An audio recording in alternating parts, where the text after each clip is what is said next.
Assalamualaikum warahmatullahi wabarakatuh. Perkenalkan, nama saya Elia Septiarani dari Prodi Pendidikan Bahasa dan Sastra Indonesia, Fakultas Ilmu Pendidikan semester 2, Universitas Nurul Huda, Kampus C. Saya membuat video ini untuk memenuhi tugas dari mata kuliah Teori Prosa Fiksi.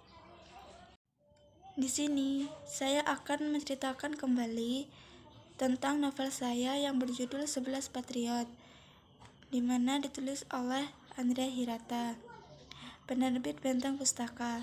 Tebal halaman ini yaitu 112 halaman.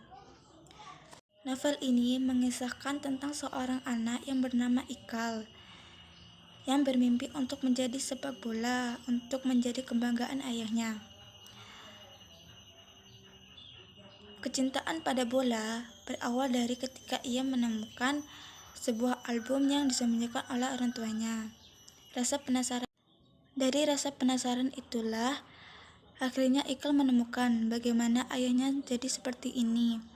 Pria yang berjalannya pincang-pincang dengan punggung penuh luka. Kegigihannya menyibak kisah dari selembar foto itu, membawanya pada kisah-kisah kekejaman penjajahan pada saat itu.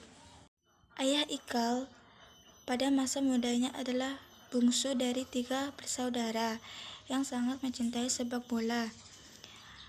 Ayah Ikal berperan sebagai sayap kiri.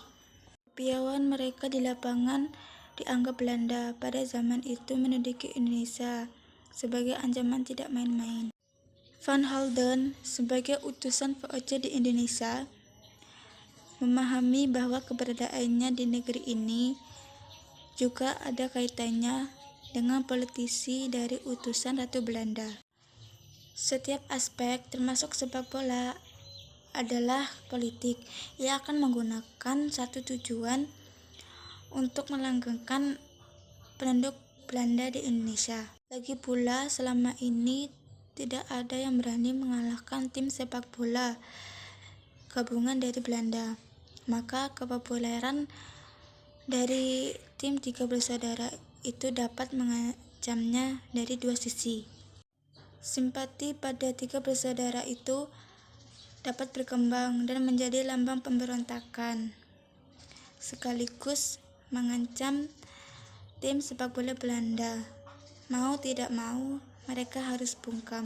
Dari memuluskan tujuannya, Van Halden melakukan berbagai cara untuk melarang 3 saudara itu untuk tampil dalam kompetisi sepak bola, sampai mengurung dan memperlakukan kejahatan kepada pelatih dan 3 saudara itu.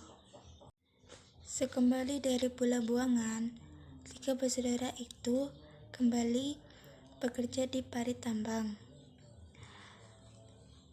Tidak lama kemudian ada kompetisi bola antara tim Belanda melawan tim kuli parit tambang. 11 pemain, 11 patriot, dan di dalamnya 3 bersaudara kembali bermain. Pertandingan itu dimenangkan oleh tim parit tambang dengan skor 1-0. Gol satu-satunya yang dicetak oleh si bungsu, dan ribuan penonton menyerbu lapangan, dan si bungsu, ayah Ikal, seperti biasanya setiap bermain meneriakkan Indonesia, Indonesia. Kalimat tersebut disambut oleh teriakan ribuan penonton lainnya. Indonesia, Indonesia, teriakan dengan penuh semangat, membahana dan tanpa henti. Belanda berang mendengarnya. Usai pertandingan, pelatih dan 3 bersaudara itu diangkut ke tangsi. Mereka dikurung selama seminggu. Ayah Ikal pulang dengan tempurung kaki yang hancur. Sejak saat itu, ayah Ikal tidak bisa bermain sepak bola lagi. Kecintaan ayah pada sepak bola dan PSSI membuat Ikal bertekad untuk menjadi pemain sepak bola dan bergabung dalam tim PSSI. Usaha Ikal menjadi pemain PSSI telah gagal. Dia pun merantau ke Prancis. Di Madrid, dia bertemu dengan Adriana. Adriana merupakan pegawai toko barang-barang resmi dan asli klub Real Madrid. Ikal ingin sekali mendapatkan kaos bertanda tangan Luis Figo. Bertanda tangan Luis Figo asli. Di Madrid, dia berusaha keras agar mendapatkan kaos itu. Usahanya pun berhasil. Dia pun diajak oleh Adriana untuk menonton pertandingan Real Madrid vs Valencia secara langsung. Pertandingan sepak bola sebelumnya yang kusaksikan hanyalah pertandingan derby divisi 2 Inggris antara Sheffield Wednesday menggempur saudaranya sendiri. Namun pengalaman menonton LA Liga apabila yang bertanding adalah Real Madrid merupakan pengalaman yang akan sulit kulupakan. Ribuan manusia gagap gempita, seakan bumi akan terbelah. Gairah Spanyol berapi membakar api. Anehnya, sepanjang pertandingan, pikiranku tak dapat lepas dari paman-pamanku, pelatih PSSI dan ayahku. Ketika Real Madrid berhasil mencetak gol, puluhan ribu penonton berteriak, "Real, Real!" Aku berteriak, "Indonesia, Indonesia!" Adriana berkali-kali menatapku, mungkin takjub melihat bagaimana seseorang yang berasal dari sebuah pulau terpencil di negeri entah bisa berada di tengah hingga Santiago Bernabeu. Pengalaman menonton sepak bola di negeri orang memberiku penghayatan yang lebih dalam tentang arti mencintai PSSI dan makna mencintai tanah air. Berada di antara masyarakat yang asing, menjauh dari kamu sendiri, menyadarkanku bahwa Indonesia bangsaku, bagaimanapun keadaannya, adalah tanah mutiara di mana aku telah dilahirkan. Indonesia adalah tangis tawaku, putih tulangku, merah darahku, dan indung nasibku. Tak ada yang lebih layak kau berikan bagi bangsaku selain cinta.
Usaha Ikal menjadi pemain PSSI telah gagal. Dia pun merantau ke Prancis. Di Madrid, dia bertemu dengan Adriana. Adriana merupakan pegawai toko barang-barang resmi dan asli klub Real Madrid. Ikal ingin sekali mendapatkan kaos bertanda tangan Luis Figo. Bertanda tangan Luis Figo asli. Di Madrid, dia berusaha keras agar mendapatkan kaos itu. Usahanya pun berhasil. Dia pun diajak oleh Adriana untuk menonton pertandingan Real Madrid vs Valencia secara langsung. Pertandingan sepak bola sebelumnya yang kusaksikan hanyalah pertandingan derby divisi 2 Inggris antara Sheffield Wednesday menggempur saudaranya sendiri. Namun pengalaman menonton LA Liga apabila yang bertanding adalah Real Madrid merupakan pengalaman yang akan sulit kulupakan. Ribuan manusia gagap gempita, seakan bumi akan terbelah.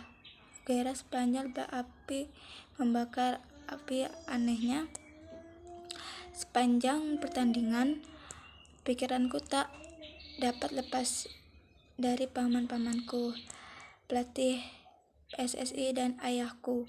Ketika Real Madrid berhasil mencetak gol, puluhan ribu penonton berteriak, "Real, Real!" Aku berteriak, "Indonesia, Indonesia!" Adriana berkali-kali menatapku, mungkin takjub melihat bagaimana seseorang yang berasal dari sebuah pulau terpencil di negeri entah bisa berada di tengah hingga Santiago Bernabeu. Pengalaman menonton sepak bola di negeri orang memberiku penghayatan yang lebih dalam tentang arti mencintai PSSI dan makna mencintai tanah air. Berada di antara masyarakat yang asing, menjauh dari kamu sendiri, menyadarkanku bahwa Indonesia bangsaku, bagaimanapun keadaannya, adalah tanah mutiara di mana aku telah dilahirkan. Indonesia adalah tangis tawaku, putih tulangku, merah darahku, dan indung nasibku. Tak ada yang lebih layak kau berikan bagi bangsaku selain cinta.